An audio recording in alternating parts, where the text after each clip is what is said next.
যিশু খ্রিস্টের জন্মদিন বড়দিন উপলক্ষে বঙ্গভবনে খ্রিস্টান সম্প্রদায় সহ বাংলাদেশে অবস্থিত বিভিন্ন দেশের কূটনীতিকদের সাথে শুভেচ্ছা বিনিময় করেন রাষ্ট্রপতি মোহাম্মদ শাহাবুদ্দিন। এ সময় খ্রিস্টান সম্প্রদায়ের প্রতিনিধিদের সাথে কেক কাটেন রাষ্ট্রপতি।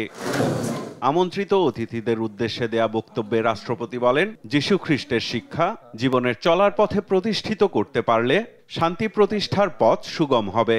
বর্তমান বিশ্ব প্রেক্ষাপটে বিভিন্ন জাতিগোষ্ঠীর মধ্যে সম্প্রীতি ও ঐক্য স্থাপন সহ যুদ্ধ বিগ্রহপূর্ণ বিশ্বে শান্তি প্রতিষ্ঠায় যিশু খ্রিস্টের শিক্ষা ও আদর্শ ফলপ্রসূ অবদান রাখতে পারে বলে আমি মনে করি।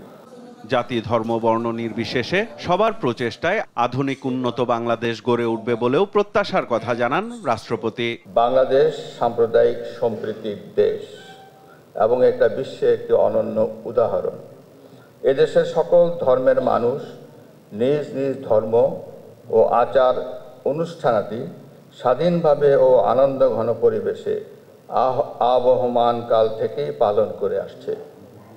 একটি বৈষম্য ও দুর্নীতিমুক্ত এবং ন্যায়ভিত্তিক রাষ্ট্র প্রতিষ্ঠায় সাম্প্রদায়িক সম্প্রীতির বন্ধনকে আরও মজবুত করতে হবে। সাইফুল রিপন, দেশ টিভি, ঢাকা।